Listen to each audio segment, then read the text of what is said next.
My childhood growing up was a financially humble one, but it was a good one. I was the second of 6 children. We grew up in a very rural community. I've always appreciated the value of hard work. I've always appreciated the dignity and the sense of self-respect that comes from having earned something.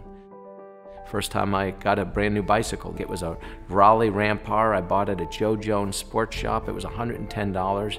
It was a 10-speed bike. I loved that bike, and I never left it out in the rain. And while that's a seemingly proverbial statement, I think that people having some vested interest in anything of value that they receive is like a bicycle you bought yourself. You're less likely to take it for granted. You're less likely to leave it out in the rain. So my father was a guy who always worked hard, but he always taught us give an honest day's work for an honest day's pay. People used to get government cheese in these long brown rectangular boxes. Maybe they still do, I don't know. We saw it in our friends' homes. I actually liked it. It tasted kind of like Velveeta. And we would eat it at our friend's house. And I asked my father one time why we didn't get the government cheese. And he looked at me and he said, "Matt," he said, "don't ever take something that you didn't earn." And I've never forgotten that.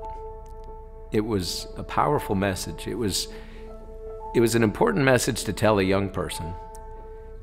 And this is one of my passions for why we need to do a better job of helping people to help themselves.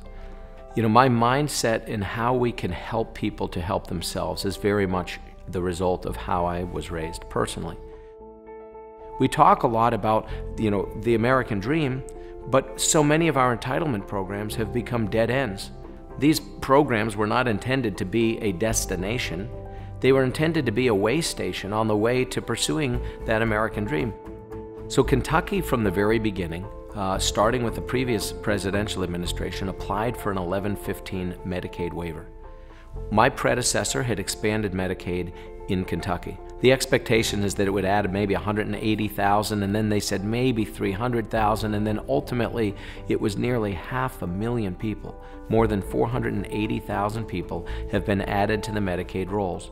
I saw this and I realized this isn't good. We're creating a sense of not only entitlement, but we're frankly robbing people of the better opportunity to do for themselves. Employers are desperate to find men and women who are willing to show up in a timely manner, be drug-free, and work hard. And so we want to create an environment that incentivizes people to do exactly that. At the end of the day, there is dignity in work. We want people to be able to do for themselves. The greatness of America comes from our people in this generation giving some modicum of the same thing our founders did when they pledged their lives, their fortunes, and their sacred honor. That was not a bumper sticker. They didn't do that to get elected to something. They meant it. They did it. Every one of them gave all or some of those things. And I think it's incumbent upon me and upon my fellow governors, upon our legislatures in our states, to give some modern day equivalent of the very same thing.